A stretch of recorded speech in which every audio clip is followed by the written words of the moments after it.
טוב, on a la piscade d'Alet. אפשר לסגור את הדלת? Shalom. Il y a des nouveaux? J'ai l'impression, non? Bienvenue. Donc, pour mettre au parfum les nouveaux, alors, notre étude, c'est sur la tefila.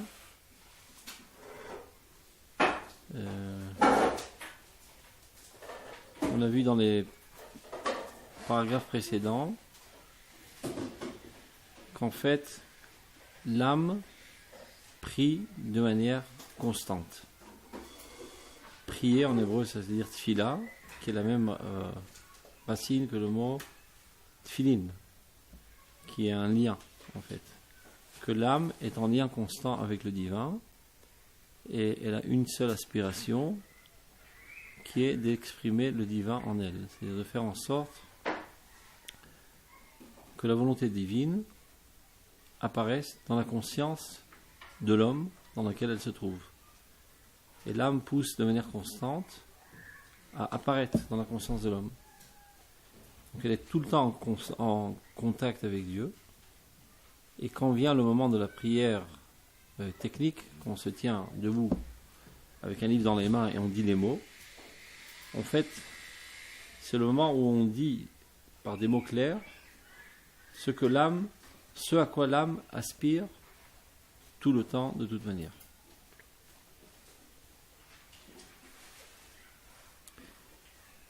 Et en fait, la tefila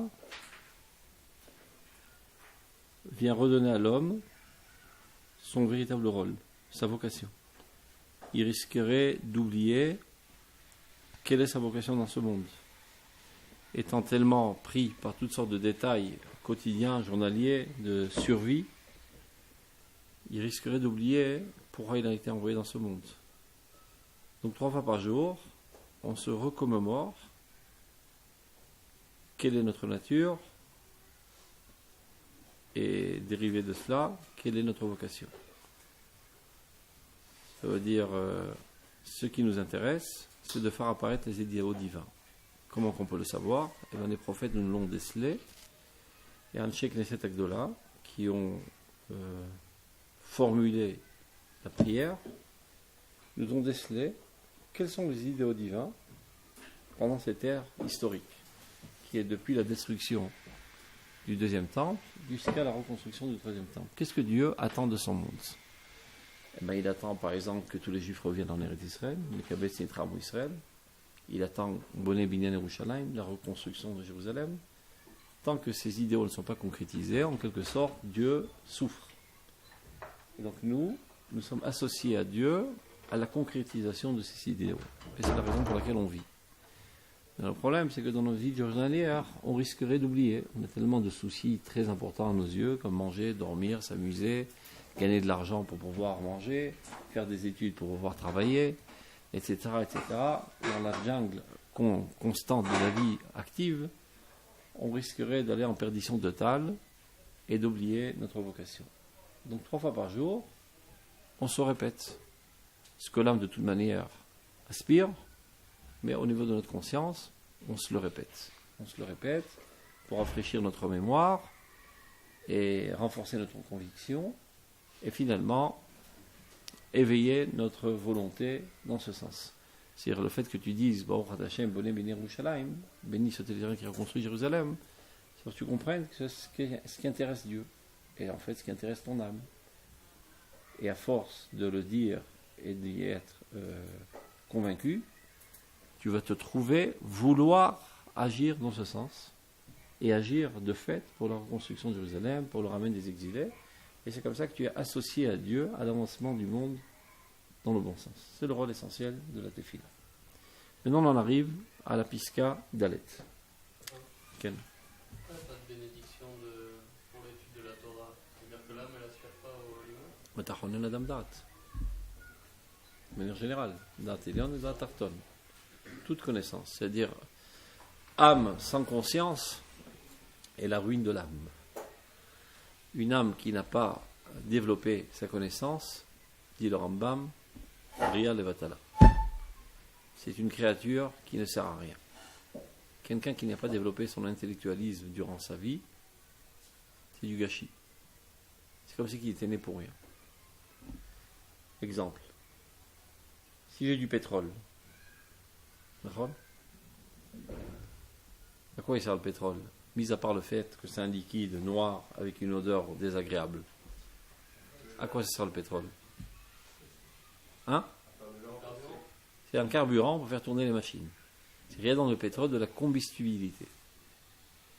Si ce pétrole, je ne m'en sers pas dans ce sens, à mettre à l'œuvre la combustibilité qui est en lui, mais un autre usage. Par exemple, je verse du pétrole à terre pour laver le parterre. D'abord, c'est du gâchis, ça coûte 10 fois plus que de l'eau, même plus, 100 fois plus que de l'eau. Et en plus, ça ne va pas tellement nettoyer, ça va plus salir. Mais disons que j'arrive à pousser un petit peu, je sais pas, des miettes de pain et un petit peu de poussière. C'est aussi un certain usage du pétrole, mais c'est du gâchis. C'est l'essentiel qui a en lui, la combustibilité, je ne l'ai pas mise à l'œuvre. De même, tu as une âme. Ton âme, c'est la matière. Et qu'est-ce qu'elle a en elle, cette matière ? Elle a une capacité intellectuelle. Et c'est ça son essence essentielle. Sa tsura, son intériorité. Si durant toute ta vie, tu n'as pas mis à l'œuvre ton intellectualisme, c'est du gâchis. Tu es né pour rien. Pauvre mère qui t'a supporté dans son ventre pendant 9 mois et qui a dû te supporter à plus après pendant 20 ans jusqu'à ton mariage, et pauvre femme qui t'a supporté pendant 40 ans, tu es né pour rien. C'est du gâchis. Donc la première bracha qu'on commence, à t'apprendre la dame d'art. Sans dart, on ne te prend même pas en compte. Tu n'es inexistant. C'est le Melokim chez Adam, dit le Rambam. En quoi tu as l'image de Dieu ? C'est le fait que tu as du dart. C'est ça ce qui diffère l'homme de l'animal, qui n'a pas de dart. Donc un homme qui ne mettrait pas à l'œuvre cette dimension du dart reste encore au niveau animal. C'est clair ? Non, il y a différents niveaux du dart. Il y a le dart élémentaire qui s'appelle les sciences profanes, au rabat, la physique, mathématiques, biologie, etc., qui est très important. C'est la première, disons, le premier étage de l'homme. Sur cela se rajoute l'essence spécifique d'Israël, qui a une capacité d'arriver à la prophétie, et ceci se développe à l'aide de l'étude de la Torah. Donc, un homme d'Israël qui n'a pas étudié la Torah, c'est comme un goy qui n'a pas étudié les maths. Vous comprenez ce que ça veut dire ? Ça veut dire, il y a plusieurs niveaux dans ta personnalité. Je sors un petit peu de sujet juste pour répondre à ta question, parce que c'est important. Donc, tu as un corps, gouffre, c'est l'aspect, on va dire, inerte, des os, voilà. Tu es aussi végétatif, tu progresses, tu grandis. Tu es aussi un petit peu animal. Tu as un corps physiologique qui ressemble énormément à un singe. Et tu es aussi un homme. Tu as une capacité intellectuelle de comprendre la philosophie, les maths, la biologie, la physique, etc., qu'un singe ne peut pas comprendre. Jusqu'à là, c'est l'être humain. Un niveau plus élevé s'appelle Israël, qui est une autre catégorie. Cette catégorie fait qu'il a en lui un potentiel de s'élever à la prophétie. Tout être israélien a en lui ce potentiel de s'élever à la prophétie. Comme tout être humain a en lui ce potentiel de comprendre les mathématiques. Mais ça ne va pas de source, ça ne va pas automatiquement. S'il ne va pas à l'école, il ne comprendra pas les mathématiques. Un singe, même si tu le mets à l'école, il ne comprendra pas les mathématiques, parce qu'il n'a pas du tout ce potentiel. Un homme a en lui ce potentiel. Donc un homme qui n'a pas développé cette faculté intellectuelle de comprendre les mathématiques, il n'a pas été mis à l'œuvre. C'est-à-dire qu'il n'a développé que sa couche animale et n'a pas commencé à développer sa couche humaine. Un homme Israël, qui est une 5e catégorie dans la créature divine, qui a développé de manière optimale toutes ses facultés intellectuelles profanes et qui est devenu même au niveau de Einstein. Donc il a développé sa dimension humaine, mais n'a pas encore commencé à développer sa dimension israélienne. En quelque sorte, c'est un arriéré mental. Vous avez déjà vu un enfant, qu'on appelle ça en français, un triso... Comment ? Non, trisonome. Non. Trisomique. Quand tu vois extérieurement, bon, il a l'apparence comme un autre. Il ne peut pas développer ses facultés intellectuelles. Tel a l'air un juif qui n'est pas arrivé à la prophétie. C'est-à-dire, le manque de prophétie chez nous, ce n'est pas un manque de surplus, c'est un moum, c'est un défaut, c'est une anomalie. Tout juif est censé arriver à cela. C'est le potentiel qu'il a en lui. Donc, pas tout le monde s'élève au niveau de Moshe Rabbeinu, ni d'Ishaïa, ni de Yoshua. Il y a différents niveaux. À partir du moment où tu commences à rencontrer la science divine, qui est la Torah, c'est l'alimentation qui est capable de développer cette faculté. À partir du moment où tu commences à rencontrer les mathématiques, c'est l'alimentation intellectuelle qui est capable de développer cette faculté abstraite qui est en toi. Et si tu ne le fais pas, cette faculté restera dans un état latent. Donc, en quelque sorte, tu seras avec une certaine anomalie. Tu n'as pas optimalisé tes facultés si tu n'as pas fait des maths. De même, Adam Israël, qui n'a pas rencontré la Torah toute sa vie, n'a développé que sa quatrième dimension humaine et n'a pas commencé à développer sa dimension israélienne. C'est un retardé mental. Mais à partir de là, ça va en gravissant, jusqu'à arriver au niveau de Moshe Rabbeinu, qui est le summum. C'est clair? Donc, date, c'est la première bracha. Donc, commençons notre Piska Dalet. Tout le monde a le texte? Vous avez le texte? Où sont les textes? Il en reste? Il y a encore des feuilles? Il y avait tout un paquet tout à l'heure. Alors, lisez à deux. Atefila emotia la poil va or la chaim agmorim et anichmas beteomot aneshama. Ce qui veut dire, la tefila met à l'œuvre toute la lumière, toute la vie parfaite qui est cachée au plus profond de notre âme. Comme on a dit tout à l'heure, l'âme de toute manière, tout le temps aspire à la reconstruction de Jérusalem, au retour des exilés, Vashiva Shoftenu, etc. C'est son idée fixe, c'est son seul idéal, c'est la seule chose qui l'intéresse. Moi, au niveau de la conscience, il se peut que j'ai d'autres intérêts. Ce qui m'intéresse, c'est de manger des croissants et de faire de la barque. Jérusalem, c'est pas exactement ce qui m'intéresse. Quand je me tiens debout et je dis Baruch ata Hashem boné binen Yerushalayim, il y a une connexion directe entre mon âme et ma conscience. Voilà, sauf, ma conscience dit ce que mon âme pense constamment, ce à quoi mon âme désire constamment. Donc c'est la mise à l'œuvre de mon âme dans ma dimension consciente. C'est-à-dire,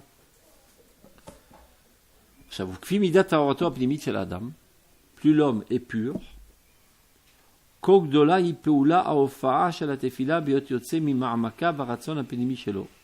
ainsi est grande l'action, l'effectivité de la tefila, car à ce moment-là, sort de plus profond de sa volonté, son désir. Biotopone, lorsqu'il s'adresse, El Mekor Chaye Kol Neshamot Vekol Olamim, à la source de la vie de toutes les âmes et de tous les mondes. Quand l'homme se tient devant Dieu, dans Shemona Esrei, et récite ces textes-là, en fait, il ne fait qu'exprimer en mots ce qu'il y a au plus profond de sa volonté la plus essentielle qui est gravée dans son âme. Et ceci a une effectivité, c'est-à-dire les mots agissent. Chaque mot que tu dis de la tefila agit et change l'existence. Comme Dieu, quand Dieu dit Yehi Or, que la lumière soit, la lumière apparaît dans ce monde. Et c'est ça ce qu'on va essayer de comprendre comment ça marche. Dieu, quand il a créé les choses, il n'a pas eu besoin de prendre un marteau et un tournevis. Sa parole elle-même est créatrice. Et il s'avère que cette faculté, que la parole soit créatrice, n'est pas seulement le patrimoine de Dieu, peut être aussi le patrimoine de l'homme d'Israël.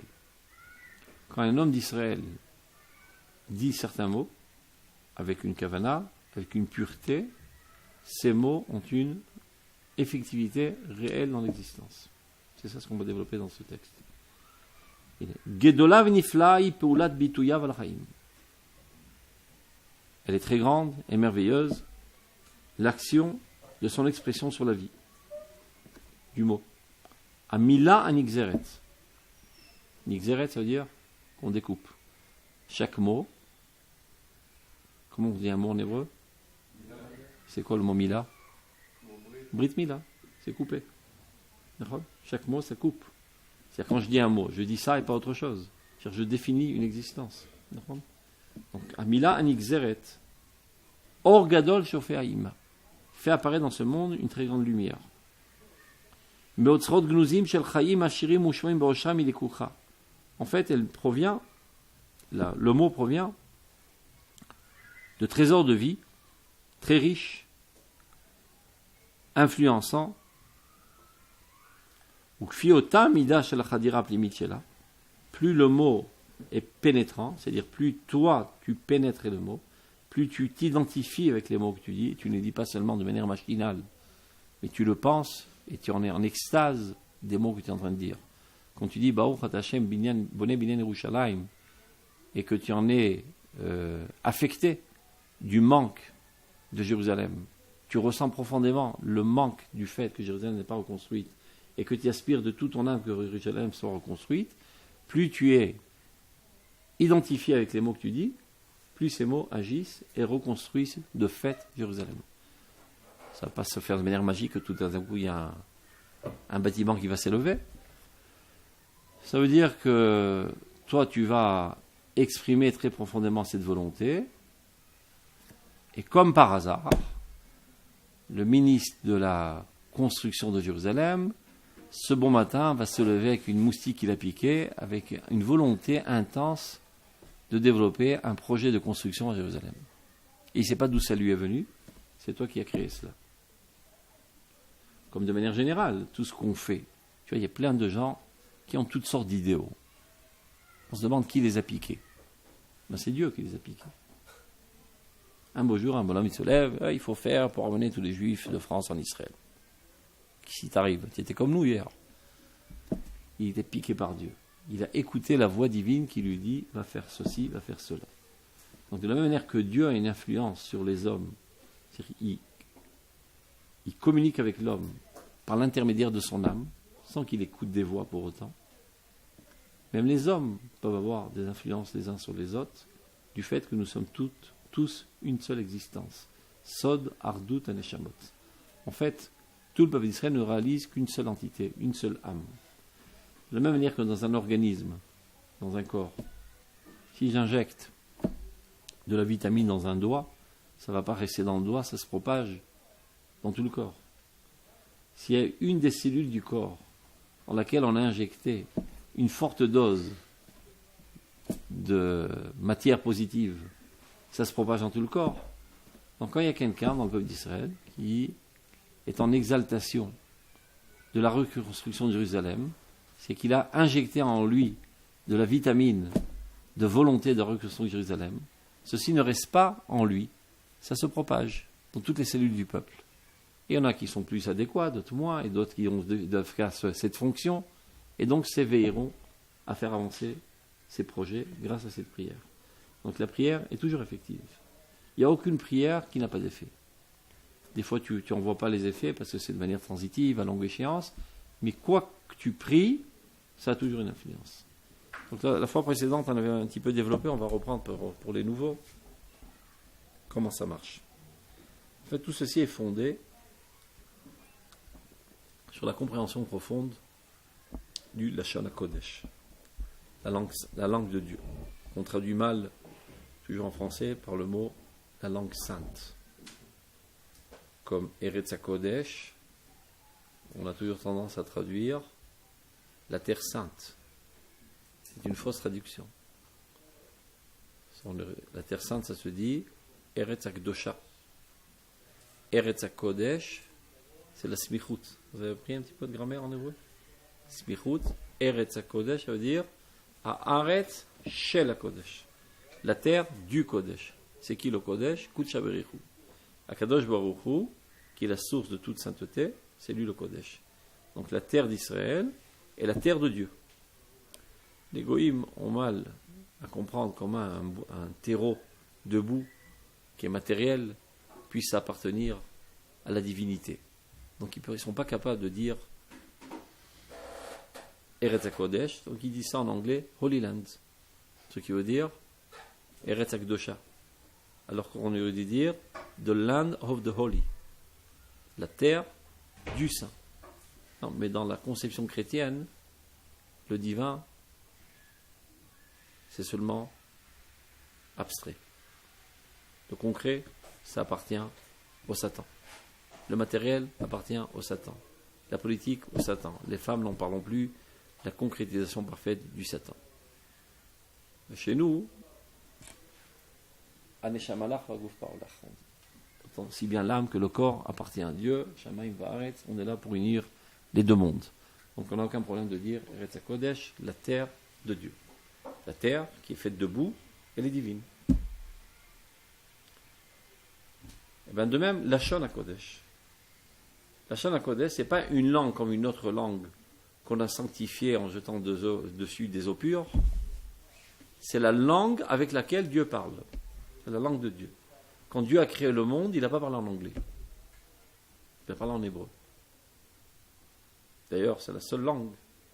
Il y a une corrélation entre les choses qui se ressemblent. Ish, Isha. Homme, femme, aucun rapport.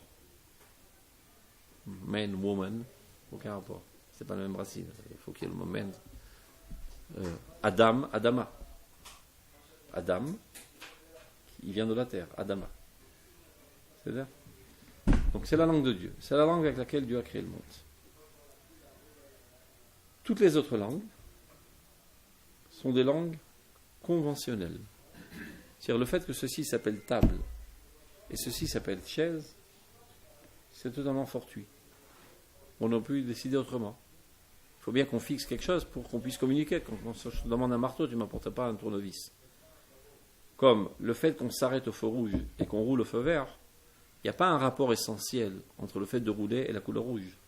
C'est totalement fortuit, on aurait pu faire le contraire. Ainsi sont toutes les langues, elles sont conventionnelles. Ce qui n'est pas le cas de la Lashon HaKodesh. La langue de Dieu, elle vient décrire l'existence dans son essence. Qu'est-ce que ça veut dire? Si je prends par exemple de l'eau, l'eau est constituée de molécules, H2O, 2 fois H et O, c'est la composition de l'eau. Plus profondément que cela, comment qu'on fait de l'eau? Même, Yud, même. Dans la lettre même, il y a une lumière divine spécifique, qui n'est pas la même qui se trouve dans la lettre Yud, et qui n'est pas la même qui se trouve dans la même sophite. La composition de ces trois lumières,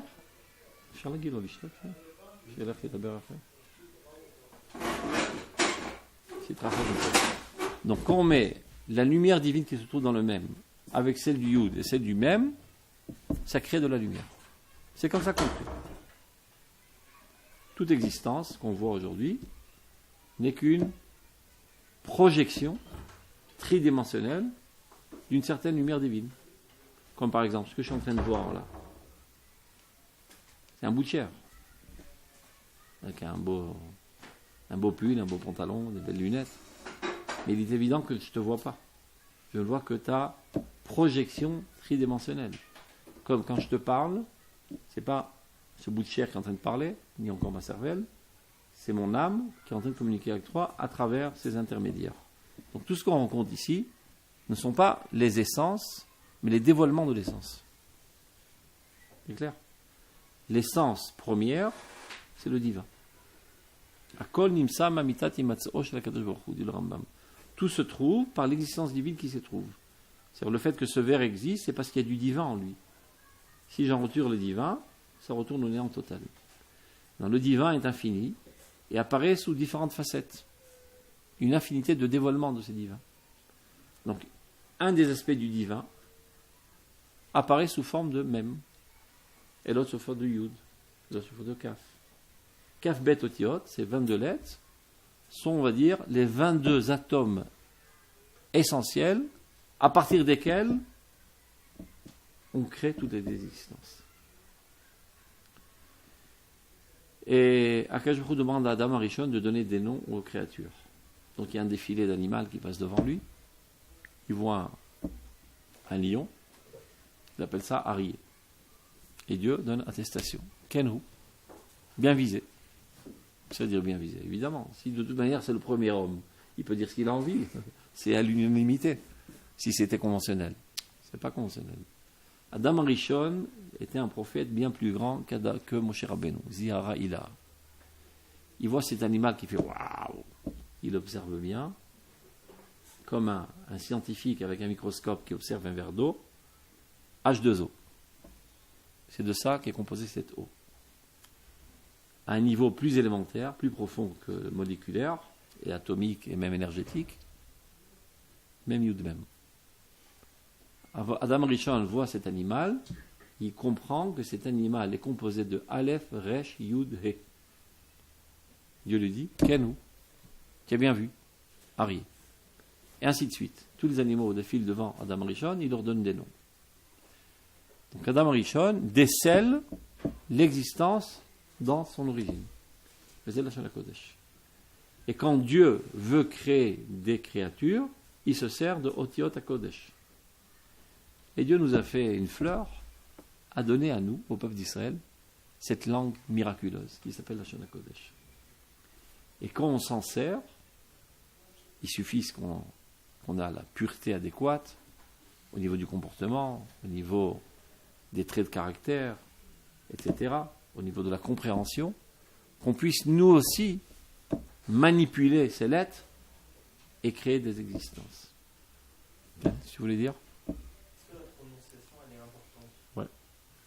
Quand Adam Arishon, il a trouvé les lettres, il a trouvé aussi la prononciation, il a juste trouvé... Si elle était à Sfara de Shkanaz ou Thémani, je le voyais venir déjà, ce tune là. Sans aucun doute, mais on l'a perdu plus ou moins, donc on fait de notre mieux. Évidemment. C'est quelque part un mélange entre toutes les prononciations aujourd'hui. Chacun a gardé des bribes. Il y en a qui ont gardé le tav et le sav, d'autres qui ont gardé le gimel et le rimel, et d'autres qui ont gardé le kamatz et le o. Comme on était en exil, on a perdu pas mal. En revenant ici, chacun rapporte dans sa valise des débris, en espérant que viendra un jour Eliyahu Hanavi et nous dira qu'on a tous tort. Parce qu'il y en a qui sont orgueilleux et fiers de penser qu'ils détiennent la prononciation exclusive. C'est une erreur. Chacun détient des bribes et on doit reconstituer notre patrimoine qu'on a perdu pendant l'exil. Et peu importe. En tout cas, ce qui est sûr, c'est que dans les lettres, il y a une lumière divine. Et leur écriture aussi est spéciale. Et leur prononciation est spéciale. Et évidemment, c'est pour ça que l'Alacha, l'homme emanim chazan, chez Omer alfim ainim veim alfim. Quelqu'un qui ne sait pas prononcer, qui ne soit pas chazan. Il détruit les mondes. Au lieu de dire Ohev et Amo Israël, il dit Oyev et Amo Israël. Dieu haït son peuple d'Israël. Il détruit des mondes. Top. Kitsour. Même dans le Gemara, on raconte qu'il y a des Tanaïm qui ont créé des choses. Beotiot HaKodesh. Un qui arrive Rev Shabbat à la maison, sa femme dit tu as oublié d'acheter la viande. Bah, comment on va faire le couscous pour Shabbat? Bah, t'énerve pas. Il lui crée tout de suite Aigel Meshulash. Aigel, un agneau de 3 ans, tout frais, tout bon, etc. Sefer Yetzira, dit Rashi, avec le livre, à l'aide du Sefer Yetzira, qui est écrit par Adam Rishon, qui traite de Otiot HaKodesh. Évidemment, si nous, on lit Sefer Yetzira, ça ne va pas nous faire grand-chose, parce qu'on n'est pas à la hauteur ni de le comprendre, ni de le vivre. On comprend de principe que ça marche comme ça, mais il faut être à la hauteur de cette sainteté, de la personnalité, de caractère et de comportement, pour vivre la sainteté des Otiyot. Alors nous aussi, en disant des lettres, on pourrait créer tout comme Dieu crée. Comme il y a marqué, Va'avonotechem ayu mavdilim beni benchem uven elokechem. Vos fautes vous écartent de Dieu, réalisent un un paravent entre vous et Dieu. Donc on peut comprendre de cette manière. Qu'est-ce qui sépare l'homme de Dieu? Les fautes. Ou bien on peut comprendre d'une autre manière. Qu'est-ce qui diffère l'homme de Dieu? Qu'est-ce qui fait que l'homme n'est pas à la hauteur de Dieu? Ses fautes. Comme ça que le Zohar comprend. Halika avonot en avdala. Si l'homme n'a pas de faute, ben d'une certaine manière, lui aussi peut avoir des facultés divines de créer. La faute nous empêche ce potentiel qui est en nous de pouvoir créer. Donc moins tu as de fautes, plus tu es pur, et plus tes paroles sont actives. Donc plus tu es tzaddik, plus tes paroles quand tu pries sont effectives. Tout le monde, qui armecha kolam tzaddikim, tout le peuple d'Israël a cette potentialité de tzidkout qui plie, qui boit. On a tous en nous cela. Donc tout juif qui prie, de toute manière, ça change l'existence, ça a une influence. Mais plus ce juif est pur, plus l'influence est forte et rapide et grandiose. C'est bien. Alors revoyons ça dans le texte, regardez. On est à la 4e ligne. Plus on pénètre profondément les mots qu'on dit, et on ne les dit pas seulement de manière machinale, ainsi est grand le dévoilement lumineux qu'elle propage, et qu'elle crée et qu'elle engendre. C'est-à-dire chaque juif qui dit Baruch Hashem mekabet nitram Israël avec véhémence, ceci entraîne qu'il y a encore un juif qui monte en Eretz Israël. Ça veut dire le fait qu'il n'y a pas beaucoup de juifs qui montent en Eretz Israël aujourd'hui, ça veut dire tout simplement qu'on s'en fout de l'Aliyah. Ça t'importe l'Aliyah? Tu as envie que les juifs qui montent en Eretz Israël? Combien? Non, combien ça t'importe? C'est-à-dire en fait, quand on prie, qu'il soit bien clair, on ne change pas la volonté de Dieu. Dieu est infini, on ne peut pas changer sa volonté. Dieu envoie de manière constante un flux de bénédictions dans ce monde. Ce flux arrive jusqu'à ma tête. Si j'ouvre une lucarne, il me traverse, il apparaît dans ce monde. Si je n'ouvre pas, c'est obstrué, ça n'apparaît pas dans ce monde. C'est-à-dire tout le temps, Akadosh Baruch Hu envoie un flux de refoua. De guérison. Alors pourquoi il y a des malades? Parce que moi, j'ai pas tellement envie qu'il n'y ait pas de malades. Ça veut aussi dire que finalement ça dépend de moi qui est la quantité du flux qui sort. Toi tu es le robinet. C'est pour ça que je t'ai dit combien que ça t'importe. Supposons que cette nuit te vienne en rêve un ange. Comment tu t'appelles? Netanel. Il dit écoute Netanel, j'ai un super deal à te proposer, ça doit être choisir. Demain matin, sur le seuil de ta porte, tu recevras une enveloppe dans laquelle il y a un chèque de 10 millions de dollars. Ou bien, tu choisis un juif qui monte en Eretz Israël. Pourquoi vous souriez? Qu'est-ce que tu préfères? Je prends le chèque et j'en fais monter plus. Ça, c'est les réponses des politiciens. Tiens, tu as déjà un avenir assuré. Non, ici, c'est où? Qu'est-ce que tu choisis? Sincèrement. Personne t'écoute entre nous. 10 millions de dollars. Attends, on va baisser les enchères. 1 million de dollars.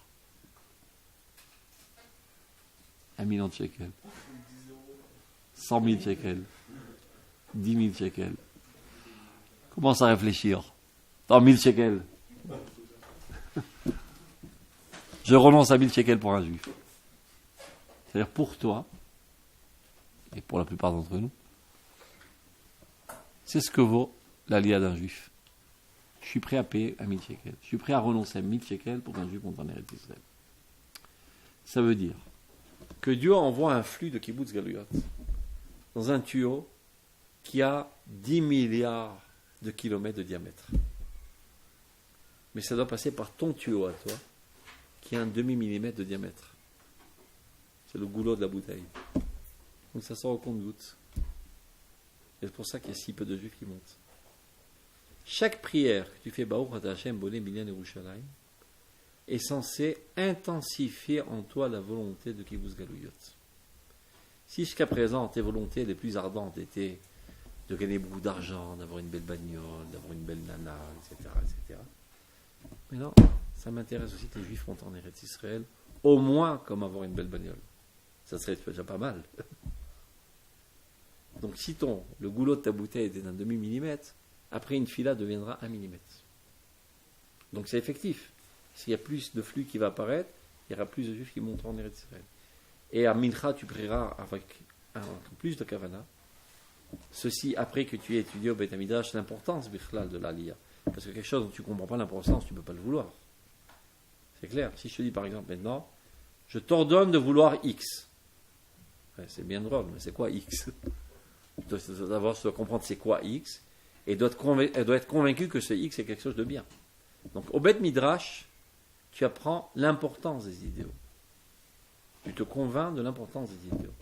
À la synagogue, ce n'est pas une approche intellectuelle de Dieu, c'est une approche sentimentale. Ou l'ovdo bechol levavchem. Tu sers Dieu de tout ton cœur. C'est-à-dire descendre cette connaissance intellectuelle au niveau des émotions.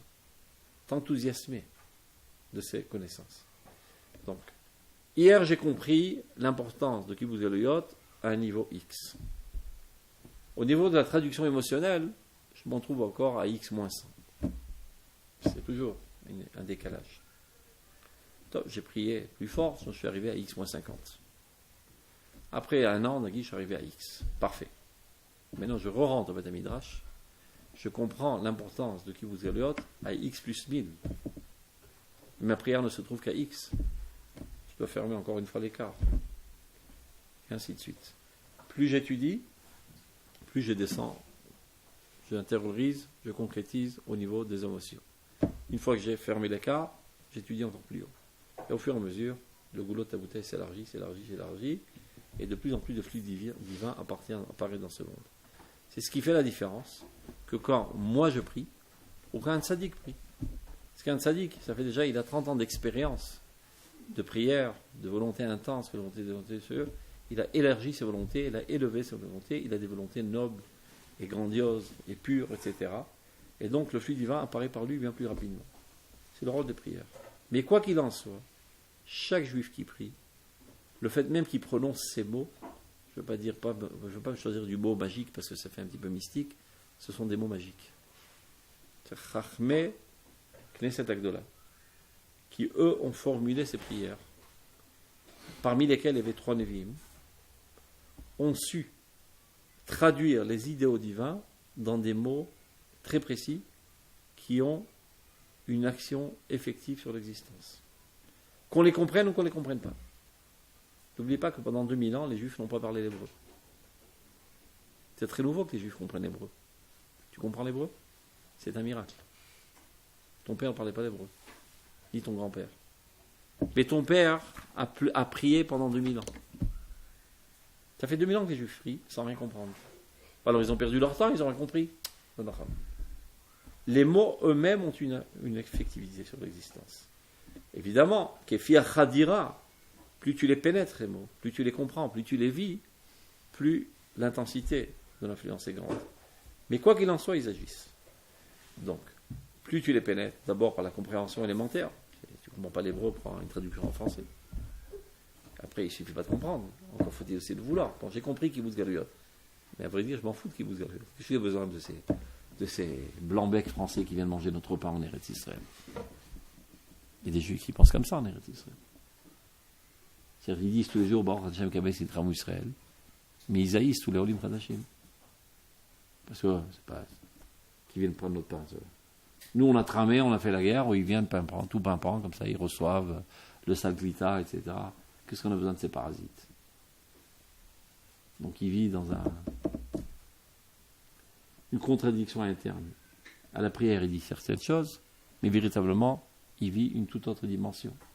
Donc évidemment que sa prière est bien plus faible. Donc il faut être convaincu de l'importance. Donc c'est ce qui veut dire les fier khadira pélimit. Plus les mots te pénètrent, plus tu t'identifies avec les mots, plus ils agissent. Oui. Juste de prier suffit ou il faut aussi faire des actes? Parce que si on va remplir au Kibbutz Galuyot, plus tu pries, plus tu es convaincu, plus tu es enthousiasmé par ces idéaux, plus de manière naturelle, tu te trouveras vouloir agir dans ce sens. C'est simple, Il y non? a beaucoup de personnes qui vont prier, même s'ils le veulent vraiment, ils vont prier, mais ils ne vont pas faire de choses dans le. Donc ils ont rien compris. Ça s'appelle, dans la Shana Kuzari, Dibur Atoki Vitetsu Fazarzir. La fin du Kuzari. Après que le maître ait enseigné toute la Torah à son élève, qui était le roi des Khazars, et qui finalement se convertit au judaïsme et tout son peuple, le maître lui dit, Tov, maintenant je vais en Eretz Israël. Il dit, comment ça tu vas en Eretz? Tu vas pas me laisser tout seul?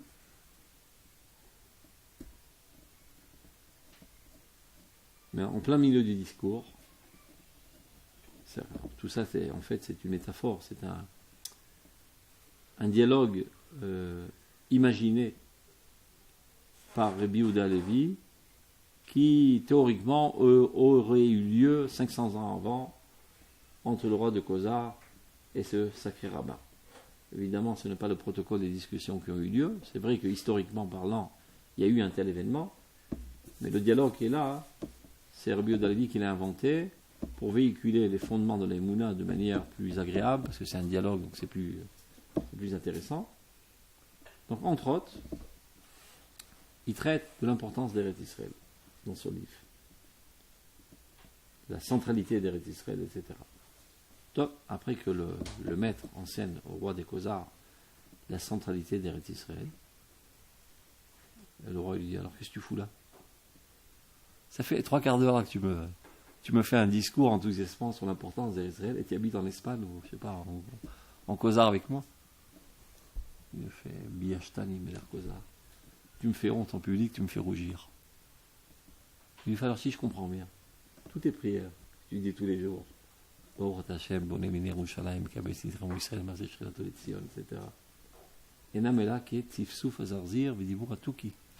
C'est comme le gazouillement d'un moineau et les paroles d'un perroquet.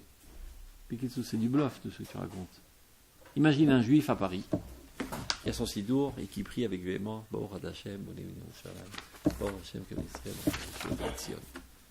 passe à côté de lui un Israélien qui lui n'est pas tellement religieux mais qui comprend l'hébreu. Il écoute, qu'est-ce que tu racontes?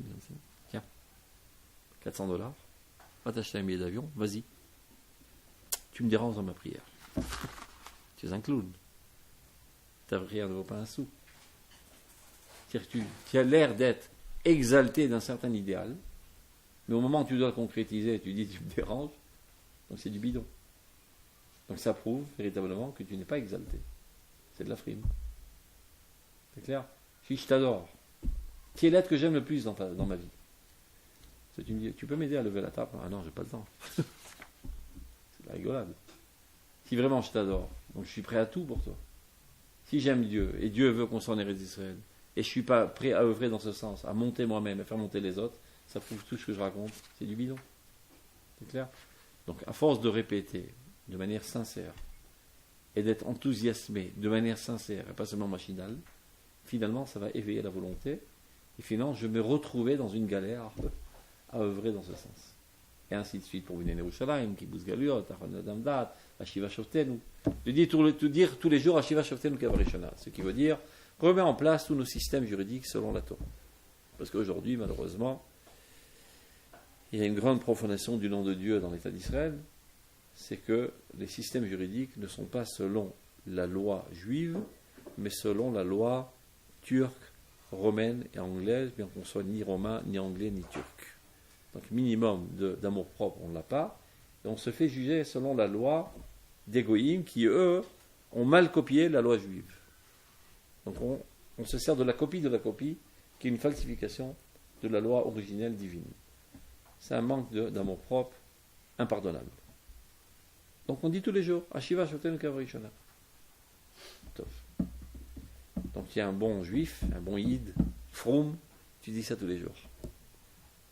Mais dès qu'il y a un litige avec le voisin d'en face, je sais pas, il est rentré dans ta bagnole, tu cours tout de suite au tribunal laïque et tu le traites en justice. C'est de la rigolade. Si véritablement tu aspirais à ce que la société israélienne soit gérée selon la loi juive, et ben quand arrive un cas concret dans lequel il y a un litige avec un autre juif, amène-le devant un tribunal rabbinique. Et si tu ne le fais pas, Atamiri miyad beyad Moshe Rabbeinu. Tu lèves la main contre la Torah de Moshe Rabbeinu. C'est interdit de se faire juger devant un tribunal laïque. C'est Mevazet Torah de Moshe Rabbeinu. Si tu n'as pas le choix, tu sais que si tu vas l'appeler dans un tribunal rabbinique, il ne va pas venir. Donc c'est permis. Tu vas au tribunal rabbinique et tu leur dis voilà, un tel n'est pas prêt à venir, alors on te permet. Ça prouve que moi, d'emblée, je serais bienvenu ici, mais il ne veut pas venir, je ne suis pas obligé de perdre mon argent, donc c'est permis. Mais si le khatri là, tu vas là-bas, ça prouve qu'en fait, tout ce que tu es en train de dire de la fila, c'est de la rigolade. Ainsi de suite dans toutes les idées. Si au moment réel de l'examen, tu ne le fais pas, ça prouve que ce que tu dis, c'est du bidon. Continue. On en est à la donc 4e ligne. Karak dola yateufa orit imegala meava molida. Birur abitui, oui. Quand l'expression est claire, mevarer pirte aora. Ceci vient clarifier tous les détails de la lumière divine. De manière générale, on veut que la lumière divine apparaisse dans ce monde, mais elle doit apparaître dans des cheminements bien déterminés. La reconstruction de Jérusalem, le retour des exilés, ce sont des idéaux divins qui doivent tous apparaître les uns à côté des autres. Mais Gachem est Ametziut, et ceci concrétise l'existence. Ça veut dire, il y en a qui pensent que prier c'est une sorte de thérapie pour me calmer. En fait, c'est du bidon. Ça sert à rien, la prière. Mais je suis tellement attristé que mon papa est malade, à force de le dire, ça va me calmer. Et comme ça, je n'aurai pas l'ulcère. Non, Zoved. J'attends, merde, Baruch Hashem, offert pour l'arme Israël, Zemevir et Foua. Peut-être pas sur ton père, sur une autre personne, mais en tout cas, ça apporte la réfoua. Ça, c'est sûr. Megashev, Amitamitzut, Bechefetz Baruch Mesumal, Vadvarim Olchim Enasim. Et les choses se réalisent.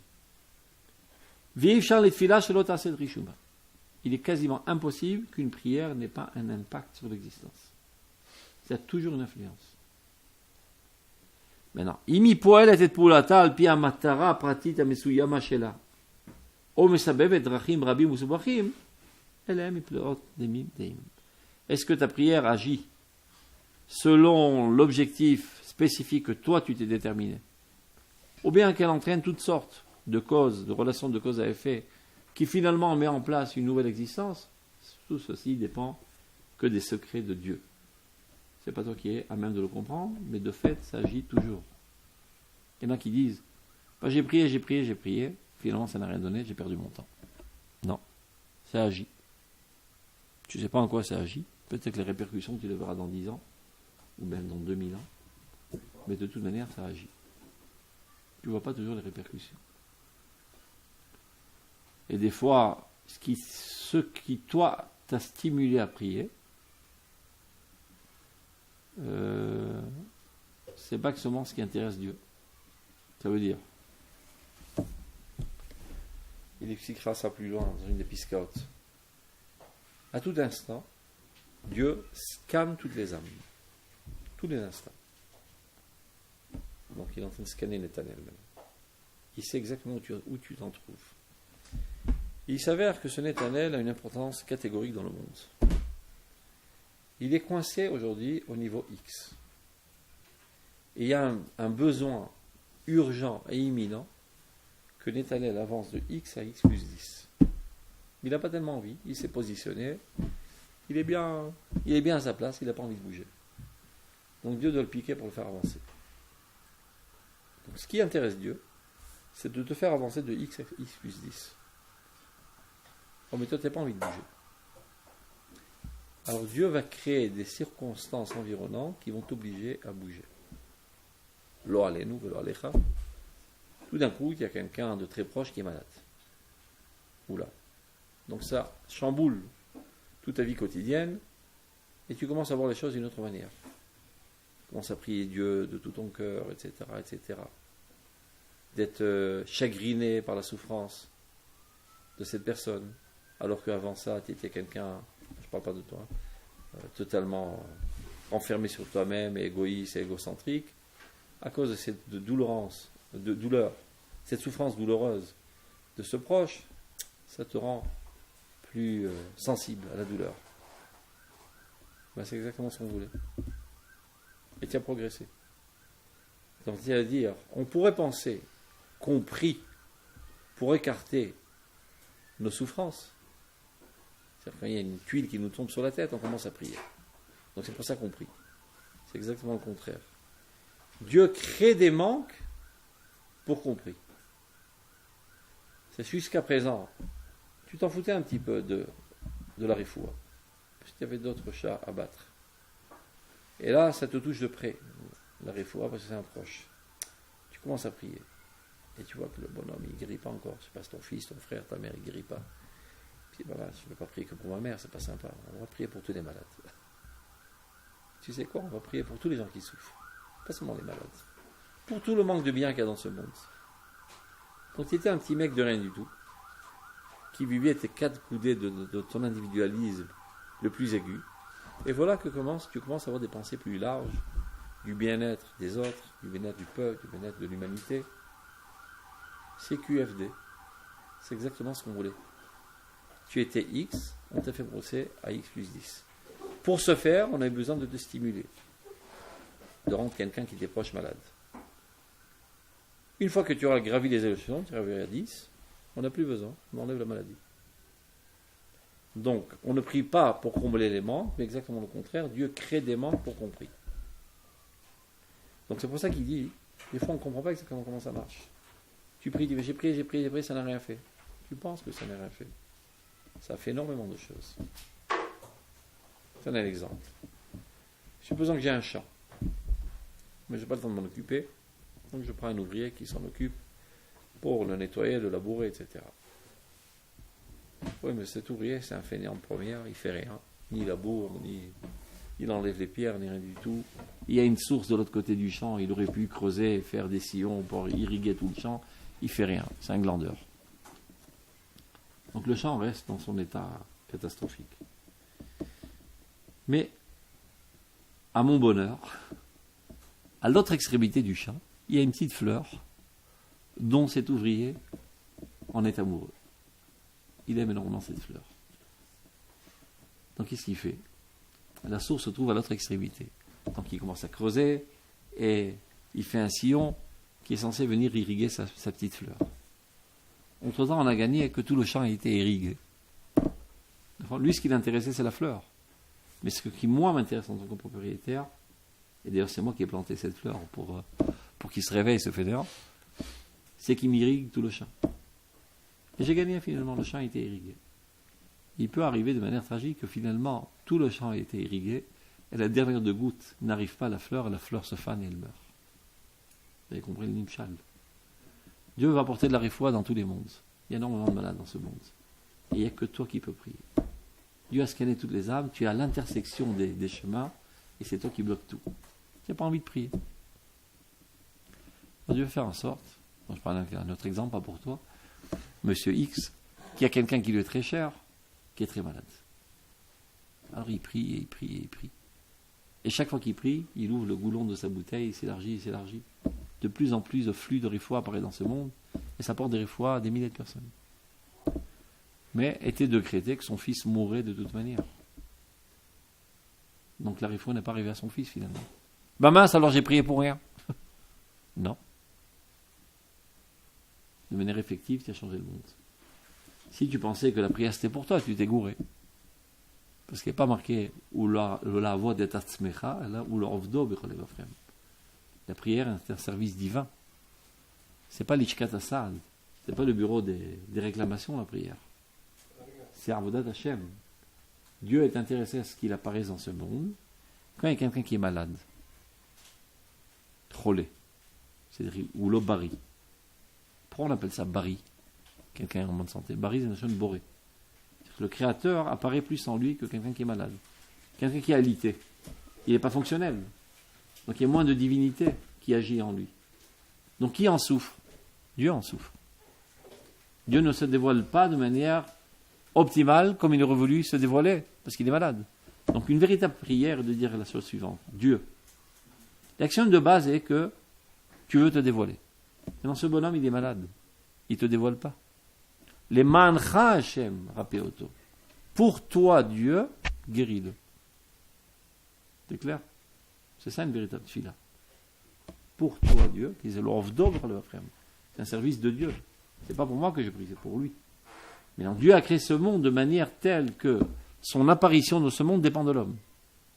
C'est moi le robinet qui donne l'intensité du flux divin. Jusqu'à présent, ça m'importait peu qu'il y ait de réfoua, maintenant ça m'importe. C'est clair? Hein? Comme Marie. Bête Resh, Aleph. On en était. Donc, Elem Miplim Temideim. Aval Bechol Ofen, quoi qu'il en soit, Binyan Olam Alem Mitgale Betfila. Un monde parfait apparaît par la tfila.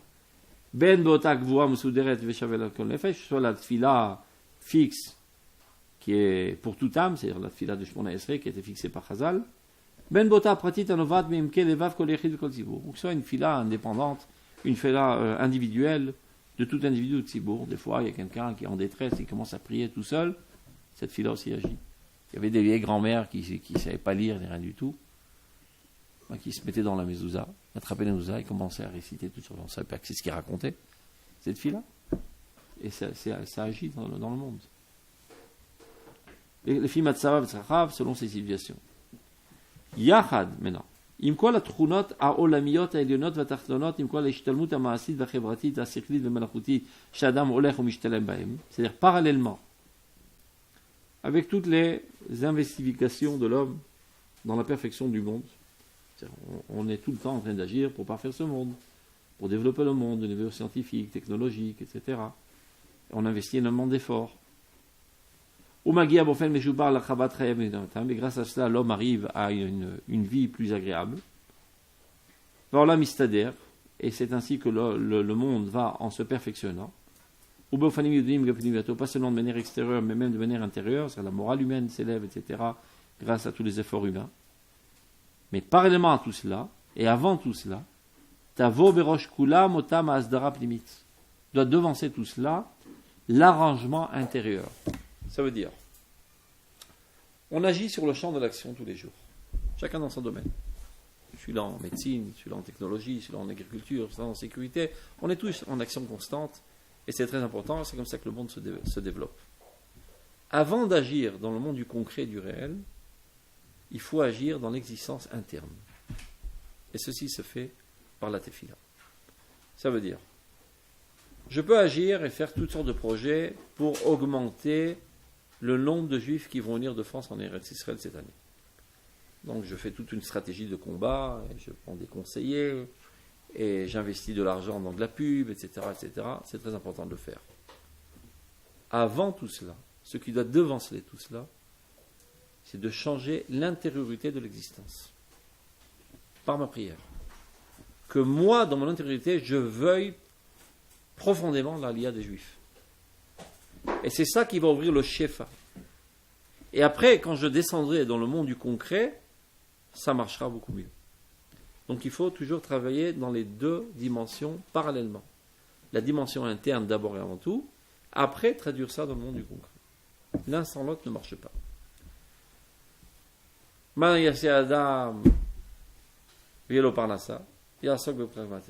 Qu'est-ce que doit faire l'homme pour avoir sa parnassa? Qu'il fasse du commerce. Après, il y en a plein qui ont fait du commerce, qui se sont cassés la figure.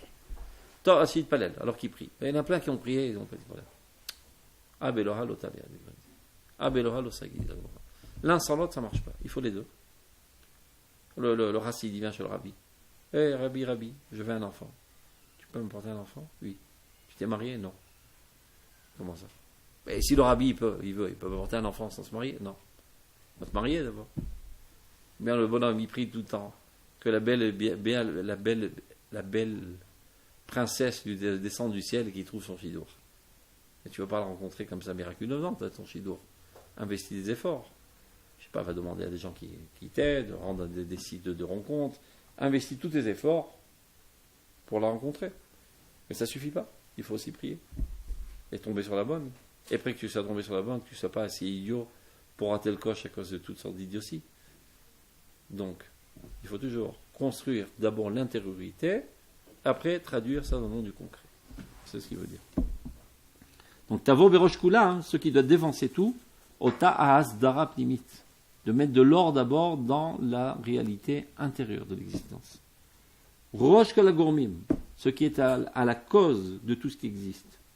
Atfila, Atefila. Qui, elle, va rajouter de la force et de la puissance dans toutes les ramifications de la vie. Dans tous les stratagèmes de civilisation et leur développement. Maintenant, il faut avoir une certaine clairvoyance pour savoir donner les coefficients adéquats. Combien investir dans cela et combien investir dans cela. C'est-à-dire, ça racole mon temps illimité. Est-ce que je dois prier 99% du temps et agir 1%, ou bien le contraire, ou bien 50%, etc. Selon ta clairvoyance, tu décideras. C'est-à-dire, selon qui tu es, tu décideras. Il y en a pour qui le fait même de penser, ça suffit.